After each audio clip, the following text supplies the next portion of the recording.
Welcome to the Udamia Hello podcast. I am RJ. I'm here with Andy. And today we are bringing you live something special, something we haven't done before. We are going to do our first interview. And it was with that shirtless man you saw a few seconds ago on the promo. But Andy, why don't you kind of fill him in? Who is this? So this is a longtime friend of ours, someone who we backyard wrestled with and actually went on to become an independent wrestler himself here in the New England scene. Did quite well. And, just someone when we were thinking about interviews, I think you were the first name that came up on our list of someone that we thought would have an interesting story to tell. So I'd like to introduce Antonio Atama. Awesome, man. Thank you so much for the kind words. I'm happy I had 2 fans. You had way more than that, man. It's been a crazy ride from, I think we were all, I was definitely in middle school. You guys are a little bit older than me. You guys are at Cranston East, and I think I was at Parkview at the time doing the backyard wrestling thing. And it's crazy to see, where I ended up. And again, it wasn't like a lavish lifestyle or anything, but I could definitely say from that Parkview middle school kid, I definitely lived the dream. So nice. Well, thanks for taking your time to be with us today. For people who are watching on YouTube or Facebook today, you can catch us on YouTube, Facebook, on both, and also on Instagram. But Antonio is joining us by audio. So if you're looking for him, he is here. He's just speaking audio only. But we've known Anthony for what year is it? I don't know. It's been 20 years. 20 years probably. Has to be easily, yeah. As I think I started wrestling with you guys in sophomore year of high school. So that was 2000 for me, 99, 2000. So Jesus. 20 years. This is a 20-year anniversary of our friendship. It is. It's incredible. Bringing back the Attitude Era right now. I remember that day well. The Benny's Attitude Era. This whole podcast is going to be filled with inside jokes that no one knows except for us. And I apologize now. I remember that well. I remember that day well. Oh my word. If Big E had a computer, he would know what that is. But I was going to say we had quite the group of characters in the backyard. I'd say backyard. Sometimes it was backyard. Sometimes it was a Benny's parking lot or a park view playground with like 5-year-olds watching us bash each other. Hey, we drew a crowd then. We did. We definitely had fans as well as people who were in just horror of what we were doing. And we had the police called on us numerous times. Yes. Oh yeah. That was and they would come and just be like, yeah. And they would come over and be like, "You guys killing each other? No? All right, carry on." If that tells you the kind of generation we lived in, we legit wrestled in an abandoned warehouse parking lot. Just fighting each other on foam from furniture moving. Yes. That our good friend Dean would carry for 2 miles to the slot. We got to get a big group on here of all the guys or something. We got to try to have like a UWA reunion. Oh man, that's true. UWA, catch us on GeoCities. That's we probably had a MySpace at one point too, but most likely, yeah. Dean kept a live journal, but it was a lot of fun. That's how we met. That's how we met you. Again, you said you were a middle school kid who could run circles around most of us wrestling. We've had Ryan Hanley on the show in the past, so we've actually talked to him a little bit about meeting him back in the wrestling days too. And then it's crazy because like we just said, we met each other all 20 years ago. And when I started catching some steam in XWA, Ryan Hanley's doing commentary. Yeah. It came around full circle. It was absolutely crazy to me. That's true. He would always attempt to put me over on commentary because of the history and whatnot. But sometimes it worked, sometimes it didn't. Nice. I totally forgot about that until today when I was watching some clips. And I was like, oh, yeah, Ryan's right there at the commentary booth. I was like, oh, man, I totally forgot. Like, we should have just called him in, too. So it's funny. So you're saying, oh, at least I had a fan. So I don't know if you remember this, but I think it was a Dragon Gate USA show in Boston. I'm Yep. standing in line, and here you come with a group of people, right? And hadn't seen each other in years. And I'm like, hey, man. So we're catching up. And people just start coming up to you, and they're like, dude, I love you. Like, you're awesome. And I'm like, what are these? I'm like, what's going on here? Like, who? And you're like, oh, yeah, I've been wrestling. And I'm like, dude, what the hell? And then from there, I just started watching your stuff and coming to the shows and seeing you. And yeah, that was kind of crazy. That was my first Dragon Gate show. I think I knew a couple people on the show, but I think we specifically went there to see, I think it was Jason Blade. I'm not sure who he worked, to be honest with you, but I remember it was me, Mike, and Jose Perez, and we went down to see Blade work, and I was just completely mesmerized by it, because back then I was still just getting used to like independent wrestling. Yeah. And just seeing, there's Sami Callihan live in person then, and all that was the first time I ever experienced him, and I completely fell in love with the character and everything like that. And it was just unbelievable to see all the local guys that I was getting to know at the time do their thing. It was absolutely crazy to me.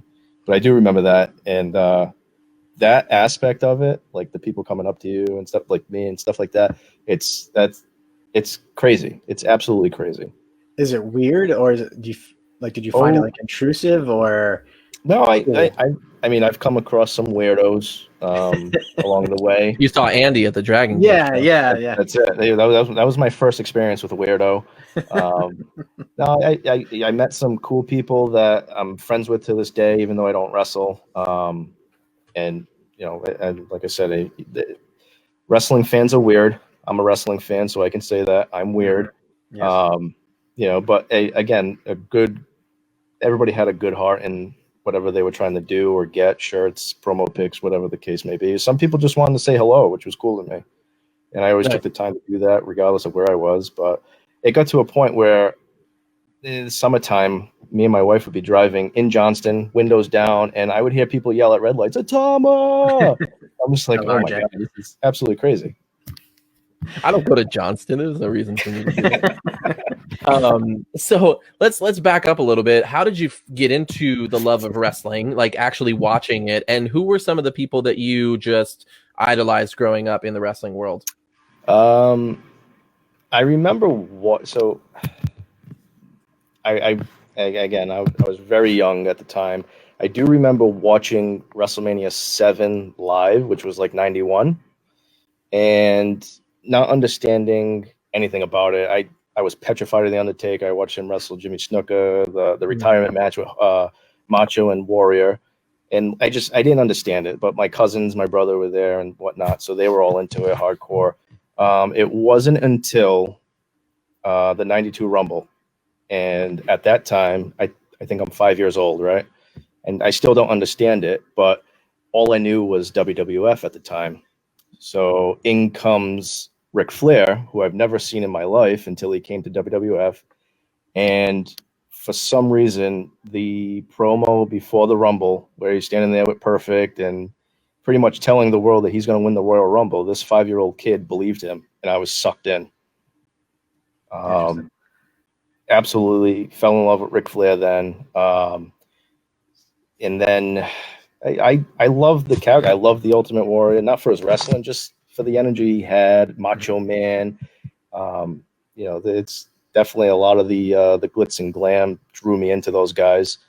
Overall, I loved that era of wrestling back then. Like, I remember vividly Papa Shango making the Ultimate Warrior throw up. Yeah, that was absolutely crazy.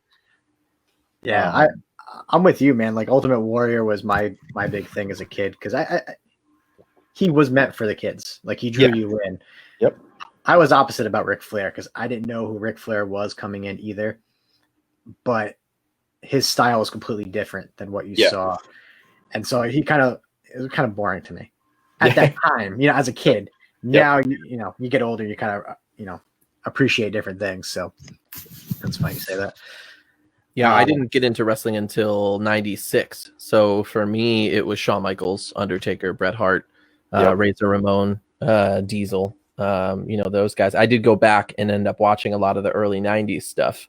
I remember probably the first major thing was like watching Taker versus Taker at SummerSlam 94. Yep. Going Awesome. back and watching that and some of those events. But 96 to like 02, 03 was my like sweet spot watching all of that. Even my favorite part was actually really before the Attitude Era. That 96, 97 spot when it was like Shawn Michaels at the top for a good majority of it. Oh, yeah. And Bret Hart. 92 was just like the first time where I remember I got hooked. And I haven't been watching religiously since then. So there was a decent gap where, it was touch and go. But I would probably say I kind of got back into it right around the time, RJ, when you were saying like 96, like WrestleMania 12, the Iron Man match and all that. Yeah. That was prime time for me. But vividly, I remember the 92 Rumble. And when that man was on my screen telling me he's going to win the Royal Rumble, and he did, I was like, oh my God, like this is, how did he know? Like, this is awesome. It completely, I believed it. He completely drew me in. And I watch that promo to this day. Every once in a while, I'll throw it on, and it's just like going down memory lane. You were like, this 50-year-old man's going to win. I feel like Ric Flair's been 50 for about 40 years. Oh, yeah. That's true. He's been old forever. Yeah.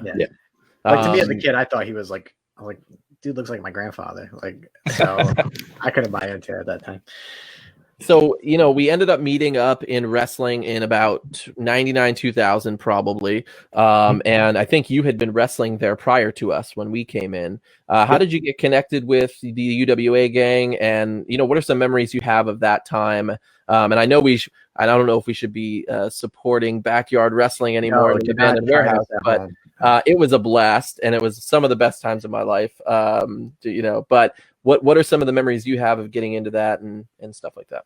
Absolutely. I mean, I feel like anybody who's wrestled, anybody who is wrestling, anybody on TV, they've all got together with their friends and they did exactly what we did. Maybe not to the level that we did it, but 100%, whether it was on a trampoline, in a backyard, in a park, they did some sort of wrestling. So I don't, in the quote unquote business, right? It's frowned upon, but I absolutely loved it. But I went to middle school with Joe, Dean. I'm not sure if he was there when you were there, Chris Derry, and they were just a good group of kids. I was always a year younger than them or two. And honestly, I don't even know how like the wrestling thing came about. I vaguely remember being at Saturday Detention, and I think Joe Gorman was like, hey, you should come and watch us wrestle. And I'm like, what do you mean watch you wrestle? Like, what's going on here? And I went once and I was like, I'm in. Like, just tell me what I got to do. I'm in. And, I think getting up every Saturday and just going to Dean's house at the time in the beginning was just that was it for me. It gave us something to do. We were a close, tight-knit group of friends, and we were having fun doing what we loved. And we thought we were doing it right.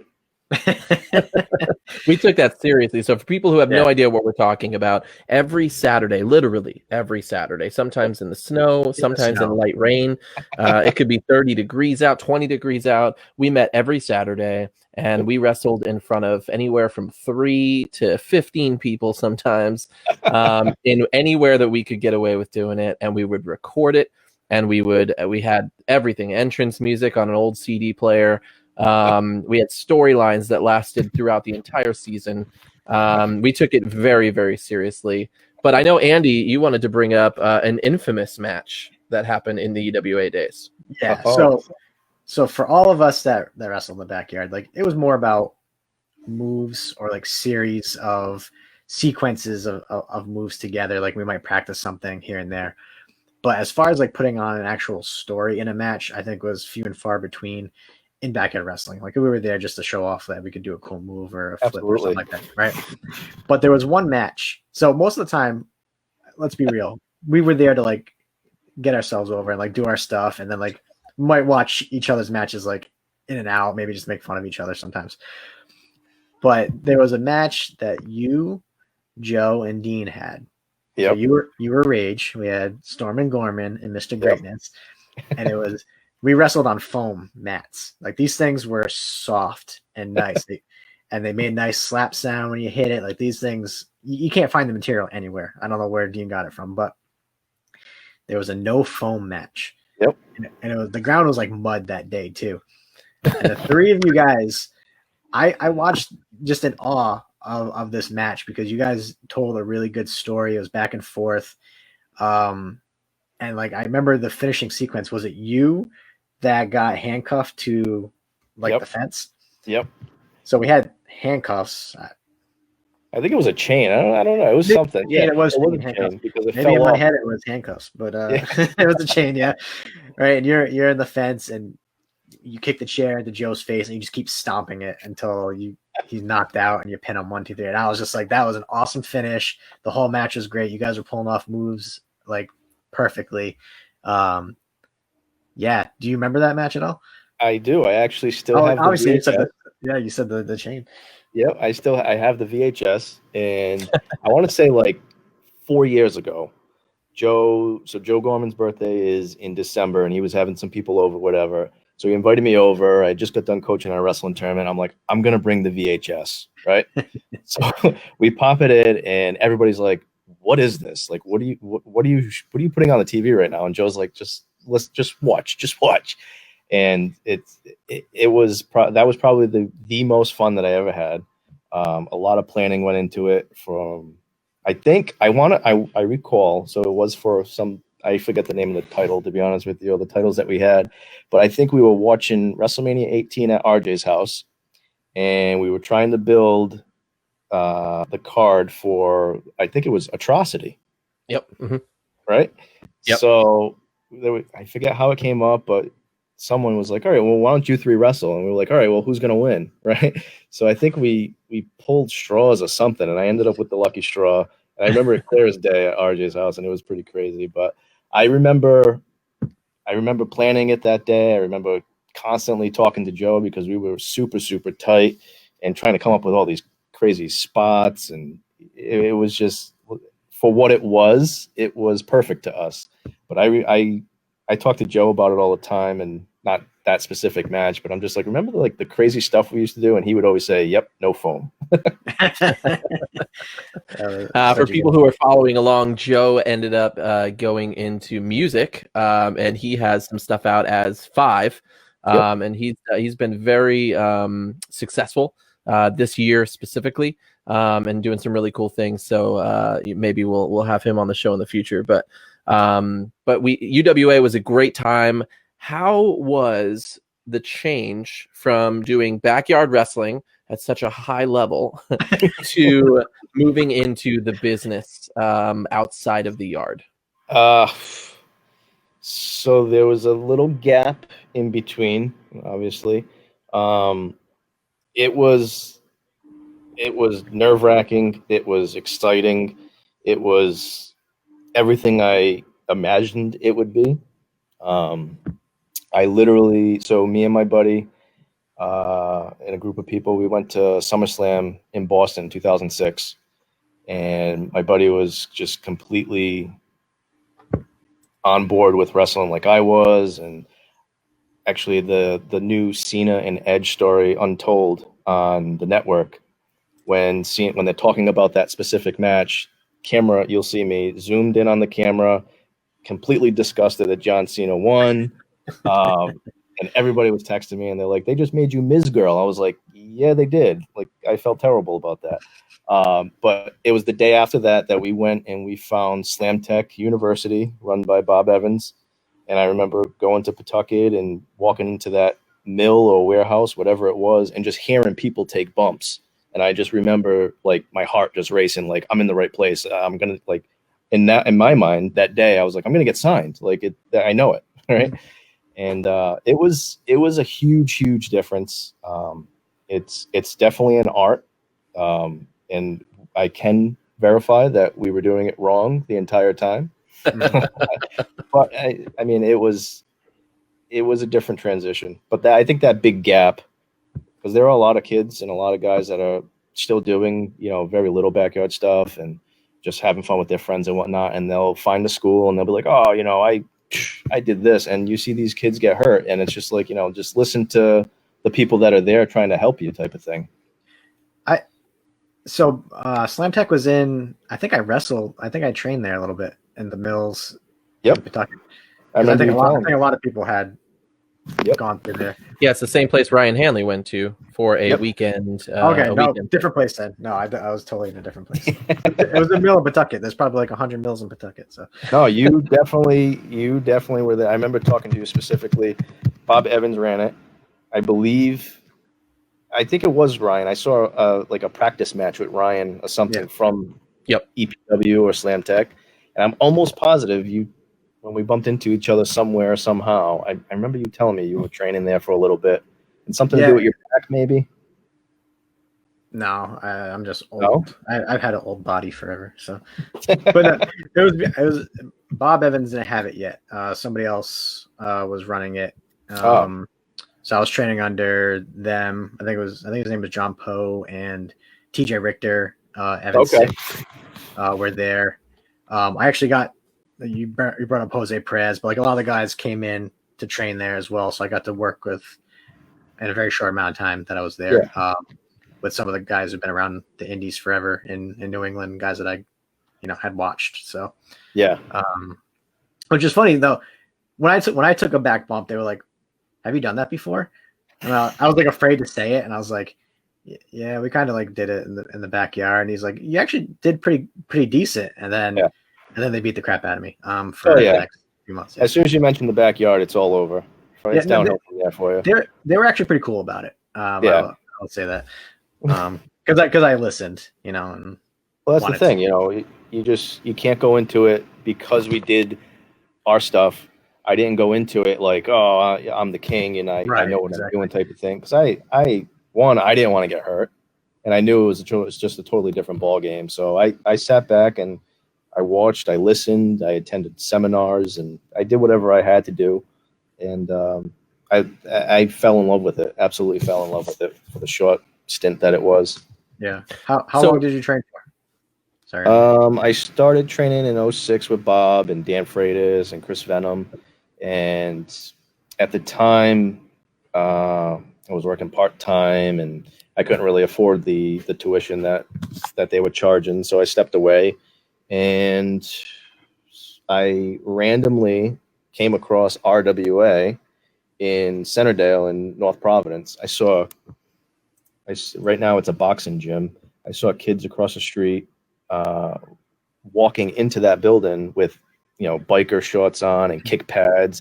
And I called my buddy that I went to SummerSlam with. I was like, dude, something's going on in North Providence. Like, there's a school, there's something. They're doing shows. I'm checking it out.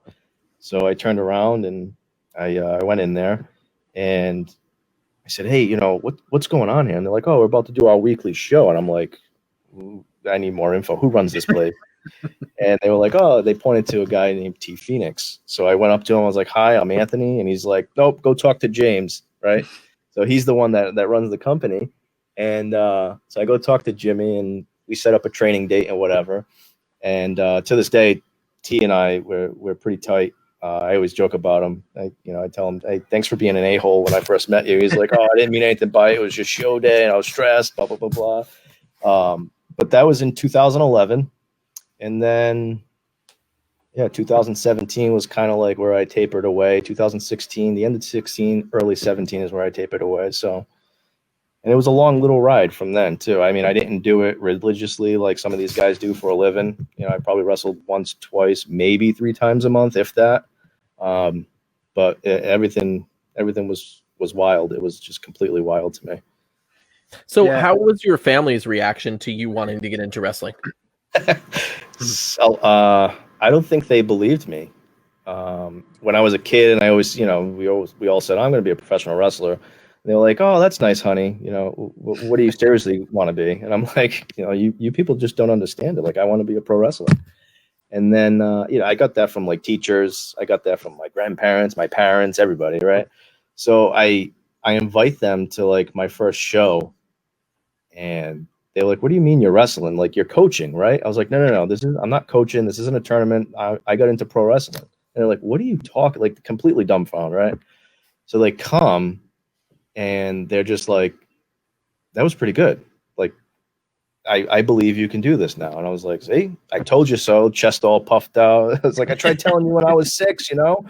And they were definitely my biggest fans. I think my dad drew more of a crowd than I did because people loved to see his reactions and he would interact. And at times it got definitely overbearing where I was like, Dad, you know, pull the reins back a little bit. And he just didn't listen anyway. Because to him, it was still real, right? It was like someone was really fighting me type of thing. He didn't realize that like it's entertainment type of thing. Yeah, Um, I saw a promo with Bobby Cruz and Steve Carino talking about they're gonna beat your dad up. Right? How crazy is that? Think about what you just said. Steve Carino and Bobby Cruz. We're talking about me and my dad. That's to me, I made it. That's awesome. But yeah, So no, it was cool. that's cool. So what is the first organization that you started to actually hold matches in? It was RWA. So I, you know, that was considered home to me. They took me in, T Phoenix, and at the time it was Jimmy Hansen. They took me in. They let me train there, and they used to do like weekly shows, and they used to have like a few students. It wasn't anything like top notch professional. It was pretty, you know, it reminded me of like us just in a building, in a ring, actually taking bumps and stuff like that. And I owe them everything because if I never walked through that door and introduced myself and they didn't welcome me in to, you know, get a little bit better and whatnot, I wouldn't have been doing the XWA shows or, you know, going anywhere else type of thing. So I always told T that, and he's like, no, you know, you did it. And I'm like, no, yeah, but if it wasn't for you guys letting me in that door, I wouldn't have been able to do it. So, you know, I owe everything to you pretty much, even though I was the one in the ring. But yeah, RWA was home.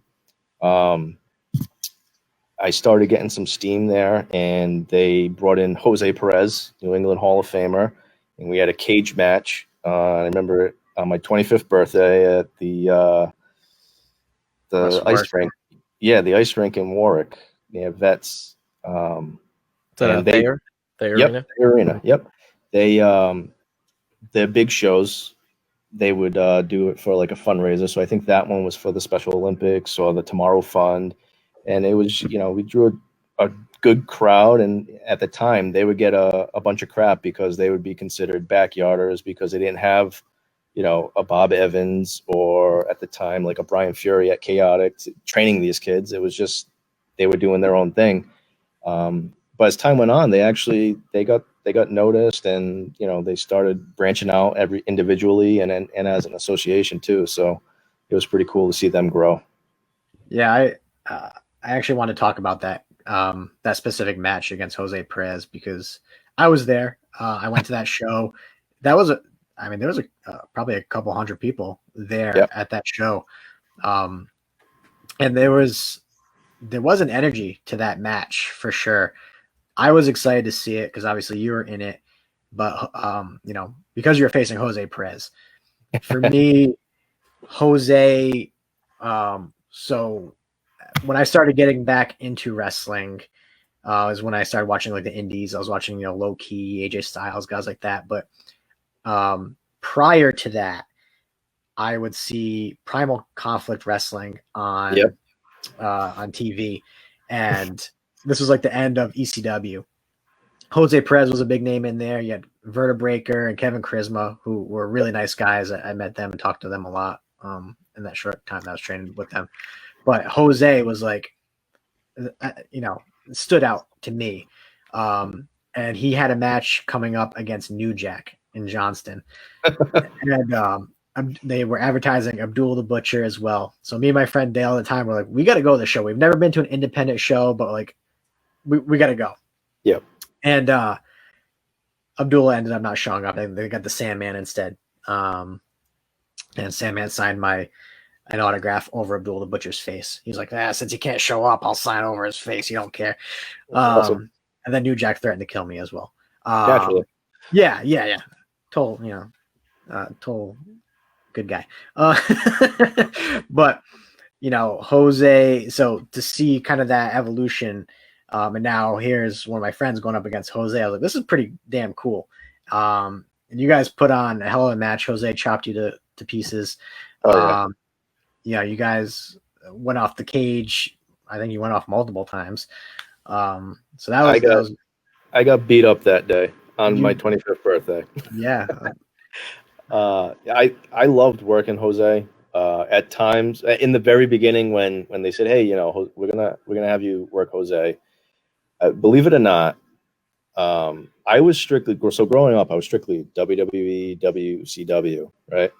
So I knew what independent wrestling was, but I didn't know anything about it. Like I had no idea what ROH was, and this is in 2011, right? So I'm at RWA, and like I knew what ECW was, but like the in the ROH, Dragon Gate at the time. So I didn't know any of these guys like that were local and finally got signed to these bigger indie promotions and whatnot. So it wasn't until probably like 2011, 2012 that I was like, oh my God, like there's a whole different world to this. And T came up to me. He's like, hey, I want to bring in Jose for you. And I was like, are you sure? Because it wasn't very long that I was working with them or anything like that. And he's like, you've come a long way, and you kind of already knew what you were doing because of the prior experience. He's like, I wanna challenge you a little bit. So I was like, all right, cool. So I met Jose, and once I met Jose, he was actually booking shows for a company called FSW in Taunton. And he would bring in like Eddie Edwards, Brian Fury, and so once we started talking, he actually brought me in for all three of those shows that he was running in Taunton, and I think I got him to do a show at Johnston High as a fundraiser and whatnot. But Jose, super, super knowledgeable. He's been around forever, literally forever. And he literally beat the crap out of me. Those chops, those are no joke. And I remember the first time we actually stepped foot in a ring, it was for RWA. It wasn't that cage match show. So we started building a couple months prior, and he's like, I'm going to tease the chop. I don't want to hit it right away. So I was dreading it. I was like, I'm hoping you tease it like till the end of the match. Right. And that first one just took the wind right out of me. I was completely like, I needed to go out of the ring. I was like, oh my God. Like I knew, like, he talked about it and people talked about it. They were busting my chops all day that day. They're like, watch out for his chops. Watch out for his chops. And I was just like, yeah, it's fine. I've been chopped before. No, that was brutal. But who's got the harder chop, Jose or Eddie Edwards?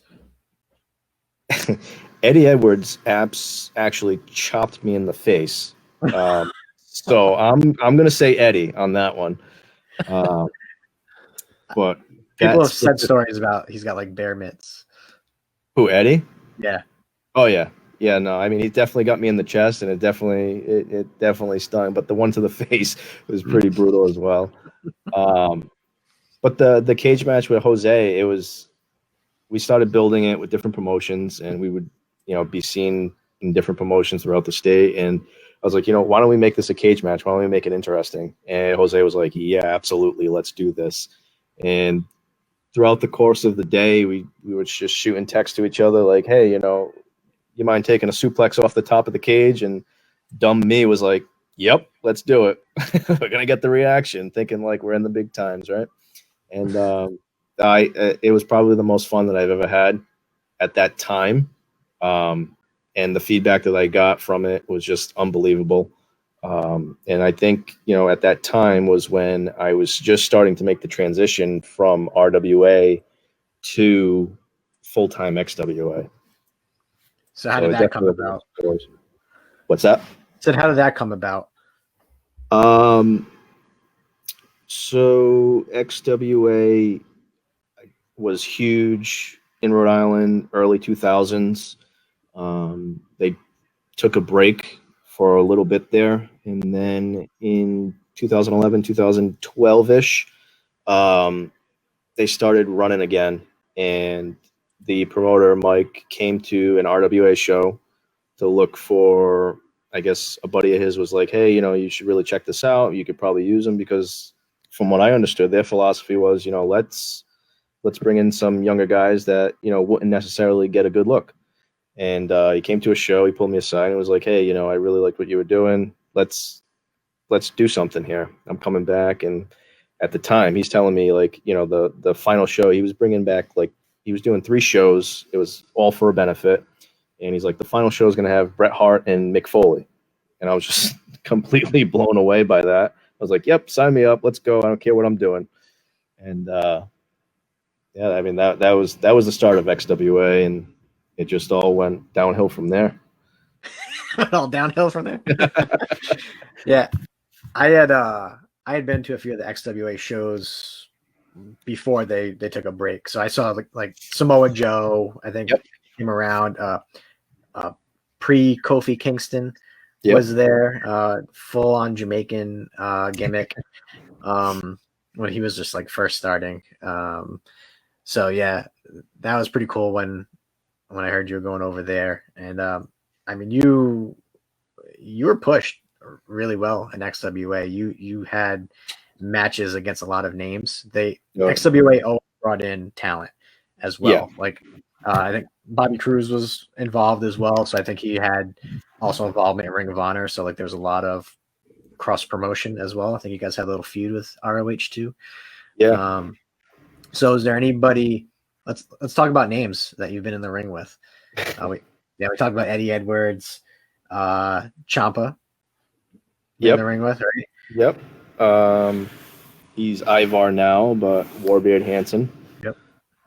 Steve Corino was cool. More locally, at the time, he wasn't signed to ROH, but TK O'Ryan, Mike Bennett, Biff Busick, now Oni. So it was definitely a pretty wild ride in XWA. And then towards the end, when we did the ROH deal, that was like big time for me, like absolutely huge type of thing.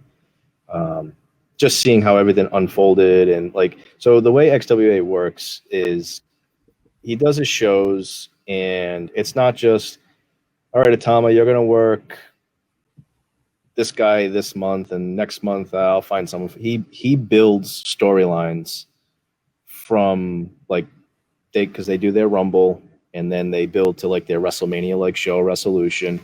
So from the Rumble to the big show, it's just storylines. So to see the build from the Rumble to Resolution, so the Rumble in January, Resolution's in November, so for almost a full year, to see the build and the story unfold, I was just completely blown away by everything. But yeah, no, XWA, they bring in their names, they bring in their local talent, and they put on a hell of a show. Sometimes they're a little long and whatnot, but that's independent wrestling, I guess. Yeah. But it was cool to be in locker rooms with legends. It was cool to be in locker rooms with, local guys that were on the verge of being signed that are now on. I think I just watched Tommaso on NXT just literally 10 minutes ago. So it's pretty wild that I had the opportunity to be a part of that. So yeah. Who were some of the names that when they visited XWA or kind of made an appearance as a legend or a main star? Who were some of the people that kind of stand out as just nice people that you really enjoyed being around? So it's crazy because the fandom means like, oh, absolutely everyone. The best one. I mean, I don't know, man. The nicest one, like down to earth when he really didn't have to be, was probably AJ Styles. I remember, I think he was supposed to work the ROH show that we had, the big payoff. I think he was going to wrestle JT Dunn, but he was injured. So they actually replaced AJ Styles with Matt Hardy that night. But AJ still came to the show and, publicly announced it instead of putting a Facebook post saying AJ wouldn't be there. But I remember just being, in the locker room area, just, talking to AJ Styles about 90s wrestling, like he was one of us. So that was like mind blowing to me because of who he is and what he's doing at the time and everything. And I think that was literally right before he made it to WWE or went to WWE. So that was great. But legends wise, Hacksaw Jim Duggan is probably the nicest human being I've ever come across. Vader was brought in, Ric Flair was brought in. I was actually doing a little storyline with Ric Flair's son Reed before his untimely passing. Mhm. And to bring it back full circle, that was the guy that like drew me into wrestling. So I was like, oh my God, like this is crazy. But yeah, it's to even just sit here right now and think about like the people that I've come across in wrestling, in XWA, and just wrestling in general is just like mind blowing to me. Yeah, it's crazy. XWA was always a good show. Andy and I went to quite a few shows together. I remember going to one of the Rumbles. I think, was that the year Vader was around for the Rumble, Andy? Yeah. And then there was another, I remember there being another event, maybe it was the same Rumble, where they dove off of the top of the truck and through the tables. And totally missed the tables on the way Yeah, down. that was actually that was Mike, the promoter, building a storyline for a buddy of mine, Tino. And I remember being in the ring and just watching them come off the box truck and thinking they're dead.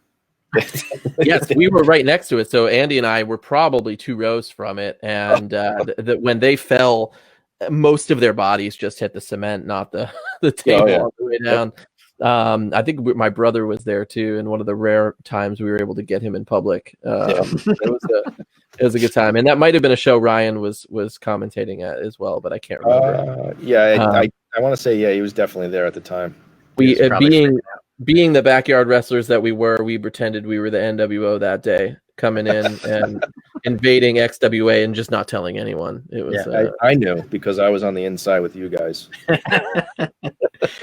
So you talked about the storylines that XWA built, and there's one storyline I want you to kind of discuss, and that's with the Phoenix. Yep. You guys built out this emotional storyline that built up to this absolutely crazy match that you guys had. I think I witnessed that one live, and it was just well put together. Did a nice little table bump right in front of Ryan, I think, in front of the announce table.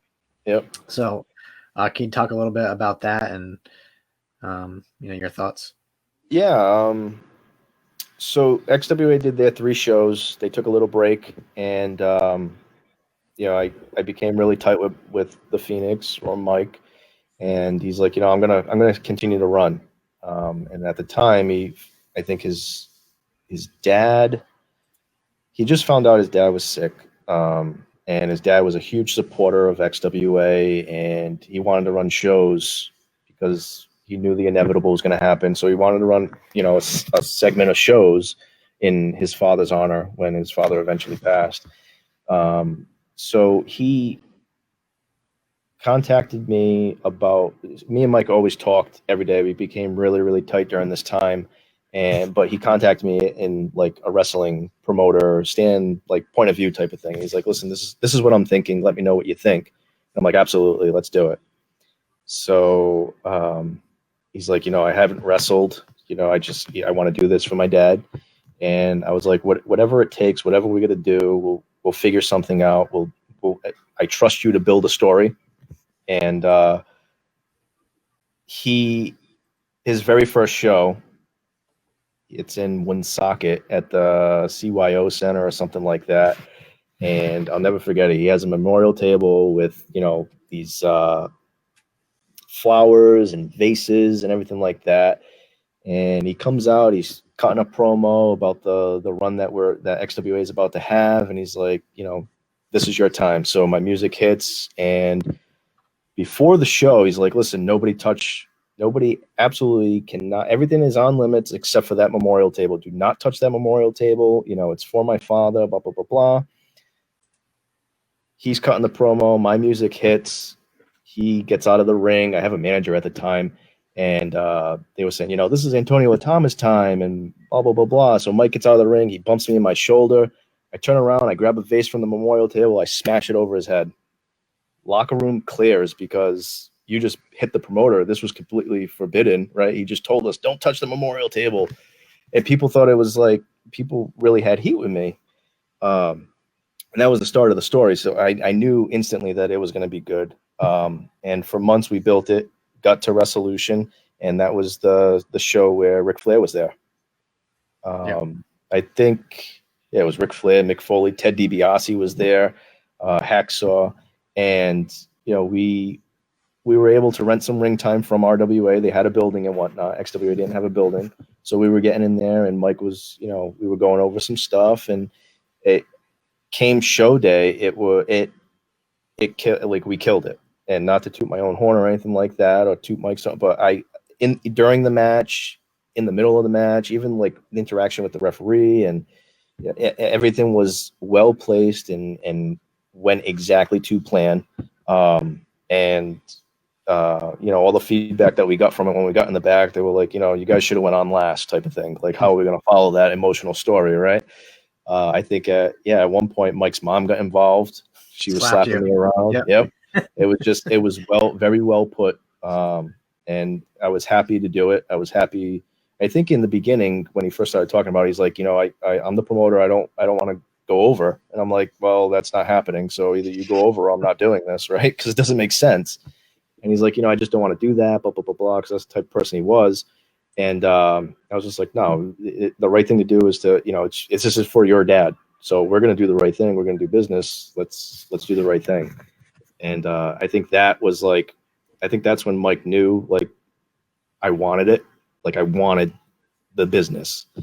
But, I always put real life first, and that's why I'm not doing anything with it right now. Yeah, I don't think you're tooting your own horn, man. I think that was a great match. I was super impressed by it. I think, I was just like, wow, this is intense. There was no botches. Like, it was perfectly laid out. I thought you guys did a tremendous job in that match. Thanks, man. Yeah, just the story got, it was a lot of pressure because I wanted it to be perfect for him. I wanted it to be perfect for, his family. He probably wasn't supposed to be wrestling for prior health conditions and stuff like that. But yeah, I personally wanted it to be perfect, not just for me because of the stage that it was on, but just for what it was all about. And, I think we did a good job at it. Yeah. And, he was definitely proud of it at the end of the day. And when he watched it back, so that I was happy about that. Tell us what comes to mind when you see this. That's the night that I won the XWA title. That was the ROH versus XWA show, and Mick Foley actually tried to help me win the XWA title back. He gave Ivar or Warbeard the Mr. Sacco deal, and it worked to my benefit like it usually does. But yeah, that night was absolutely wild to me. I actually, not to break down the wall of the business or anything like that, but I actually, before that show, so that was 2015, and that's when I started reflecting on life, right? So wrestling wasn't my full-time gig. I had a full-time job, and I was engaged. I just proposed to my wife in February, so that show was in November. So I started thinking, I'm like, you know what, we're gonna stop building a family, and then I have a great job, making good money, and I can't take the chance of getting hurt anymore. I got to start thinking of like the future. So I had the talk with Mike, and I'm just like, listen, Resolution is going to be my last show. Like, I can't take the chance of getting hurt. And I gave him the same spiel, and he's like, okay. Like, he kind of blew me off like that. And I'm like, all right, well, I just, I'm letting you know, I'm trying to, give you the comment, like the courtesy of being professional and everything. He's like, yeah, all right, cool. And that was it. Right. So this whole time he's building the story, and I'm like, all right, so I see where he's going. I'm going to be working Hanson at the show. He's the champion, and it's not making sense to me, right? Because XWA wants their title back. So I'm like, I told him this is going to be my last show. So Mike keeps everything a secret because that's how he is. And the day of the show, he was like, listen, I'm going to go over the finish with you. And I'm like, all right, cool. He's like, you remember WrestleMania 12? I'm like, yep. He's like, all right, I need that ending, that emotion. And I'm trying to think. I'm like, how the hell was Bret Hart acting then? Like, I have no idea what's going on, right? I'm like, I don't remember Bret Hart at all. He's like, no, you're right. I need Shawn Michaels out of you. I'm just like, oh my God, you're gonna be kidding me. He's like, yeah, no. He's like, I know you're not done. And I was like, no, I was kind of serious. And he's like, no. He's like, we still got a lot of life in you. And so I didn't know I was actually going over until the day of the show, because that's how Mike rolls. He likes to, spring it on you and get your actual emotion and reaction. And there it is. Kevin Quinn was probably the referee in the picture is, I used to call him Pops or Dad, and he was awesome. I was happy to have him out there with me. He's in better shape than most wrestlers. Yeah, oh yeah. He's in better shape than me. Look at me in that picture. But he was actually the referee. I requested him for the match with the Phoenix in 2013, I believe that was. I had a good relationship with him, and he was excellent to work with. And I once I knew that I was going over that, I wanted Kevin Quinn in that ring with me, type of thing. So it was cool. But yeah, it was pretty wild. And then especially to find out like the melee that was happening towards the end of that match, and Foley's getting in the ring, and like that Parkview Middle School kid was going nuts inside. I'm watching all this unfold, but yeah, no, it was best night of my life, by far the best night of my life, professionally wrestling wise. So that changed your mind? Give it a few more years, or? It did. 2016 is when I got married. I was actually supposed to, so I coach wrestling, as you know, and I had a good opportunity to go to the NCAA Division I tournament in New York, the day of the Rumble, the XWA Rumble, and I think he pushed it to March then. Yeah. And like I just said, Mike, especially with me, he wanted to build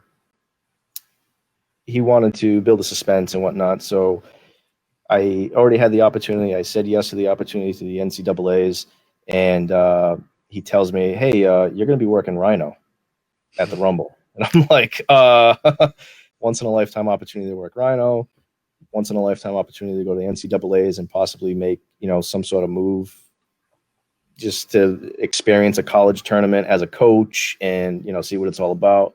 And I went to the NCAAs, and he's like, "Well, I need my title defended at the Rumble, so I'm going to take it from you." So I was like, "Oh, okay. I get it. Business. It's cool."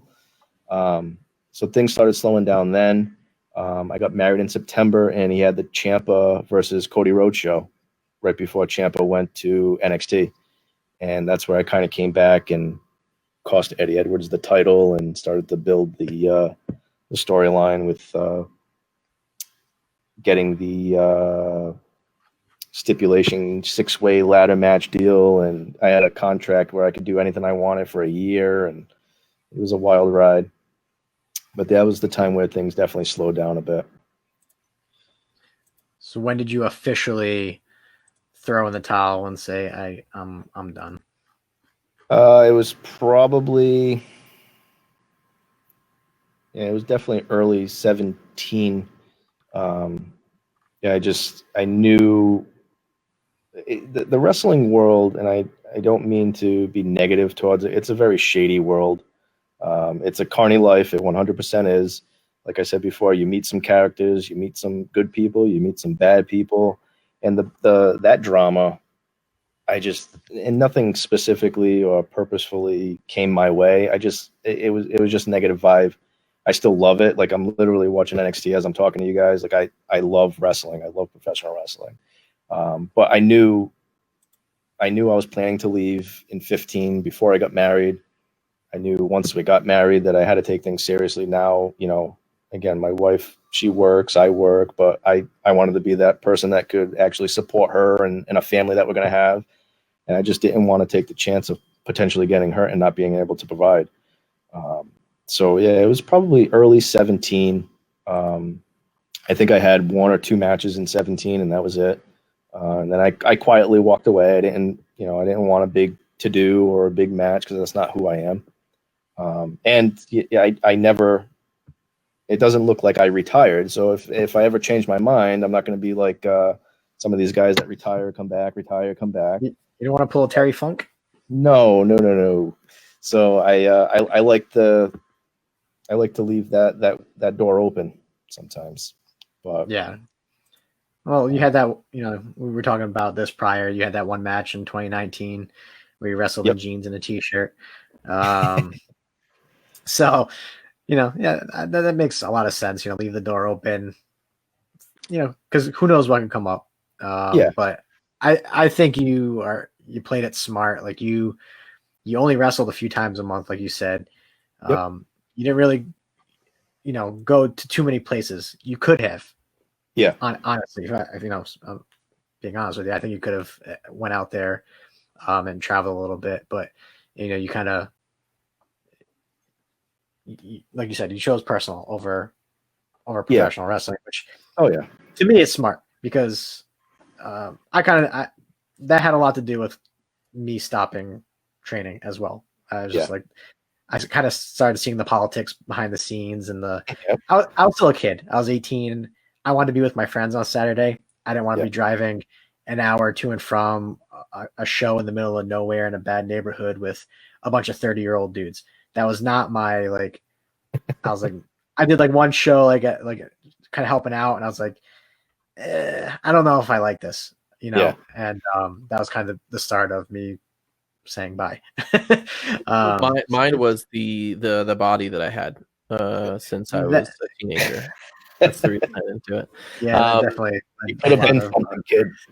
It could have been something. A meatball eating champion right here. So we're reaching the end, I think, here, but just a couple questions, to kind of end it with. You're watching the business now. Who are some of the standouts that you just love currently in the business, whether it be WWE, NXT, AEW, anywhere?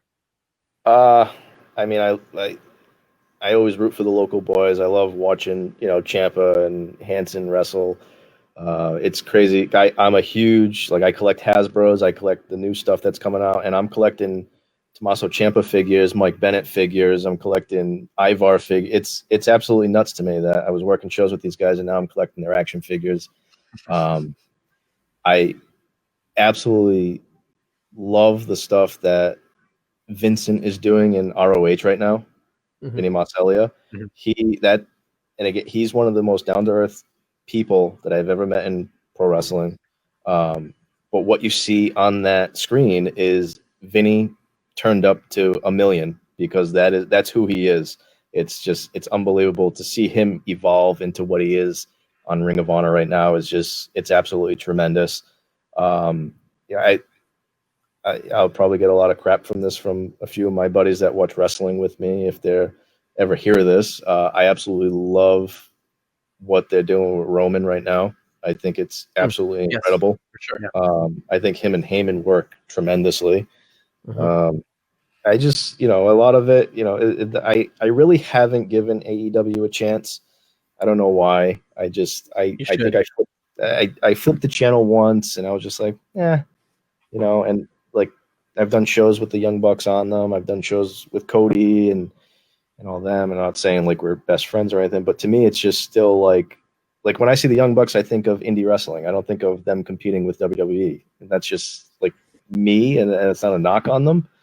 But I know they're killing it in the ratings. They're absolutely killing it right now. Well, we're going to need you to stop talking bad about them because they are one of our sponsors. No, I love that. Not after this show. We just lost AEW. Thank you. I apologize, but you have to just checkbook back. So overall, what show, if you could watch one show currently, NXT, AEW, WWF, what are you watching currently that you just think is the best product? RJ. Not WWF, sorry. WCW, AWA, or Florida Championship Wrestling. What's the best show on TV? UWA VHSs, brother. I have them on DVD. I upgraded. Oh my god! I got them I'm loving NXT. Since it came out on the network and everything like that. Now that it's live and whatnot, and a lot of like I said, a lot of the guys that I was around came up through NXT, whether they're on Raw, Smack, whatever the case may be. It's just to me, it's the show of shows right now. And I know a lot of people are hyped on AEW, but I don't even flip the channel when it's on, to be honest with you. I just strictly watch it. And I mean, I'm not religiously glued to the TV, but it's just cool to see those local guys getting their time to shine. And that's tremendous to me. Nice. So if a phone call goes to you and they said, we want you to get back in the ring tomorrow, against anybody that you want to. Who's that person? Anybody that I want to? Yeah. I I would probably say Mark Thunder. Mark Thunder. I was actually thinking Mark Thunder. I I remember that day well. I remember that day well. I was a huge Ric Flair fan, but I would probably say a healthy Kurt Angle. Yep. In his prime, Kurt Angle, the stuff that he was doing back then was unbelievable. The Olympic background, everything, just that. He was my guy back then, during that period. But he's probably one of the guys that I would love to have been able to do something with in his prime if I was able to have the opportunity to. Nice. Well, hey, thank you again for joining us today. There's so much we could talk about, and probably so much we could talk about that no one would have any idea what we are talking about. But we enjoy having you on the show as our first interview. Hopefully, many more will come. Yeah, thank you again. I was going to say, do you have anything to plug or any shout outs you want to give? No? Okay. No, I mean, obviously, XWA, RWA, those are home to me. Hopefully your wife's not listening. No. But yeah, I mean, I don't think there's much wrestling going on, unfortunately, with everything going on and whatnot. It sucks. It definitely does, because I love to get out of the house and just check out the indies, even though I'm not strictly involved, and just watch it as a fan. But it's different times, and hopefully we can all get out of it and stay safe and healthy and whatnot, and we'll be back to semi-normalness soon, hopefully. But yeah. Well, hey, we'll end with this. You do it for the kids. That's it. It's all about the kids. Like, I'm in there somewhere. Actually. Well, yeah, that is. Yep, I worked Brian Fury that night. Where are you getting these pictures, RJ? I got ways. But anyways, hey, again, thanks for joining the Udamia Hello podcast for our first live interview. Hopefully many more to come. And we will see you next time. Yeah, man. Thank you.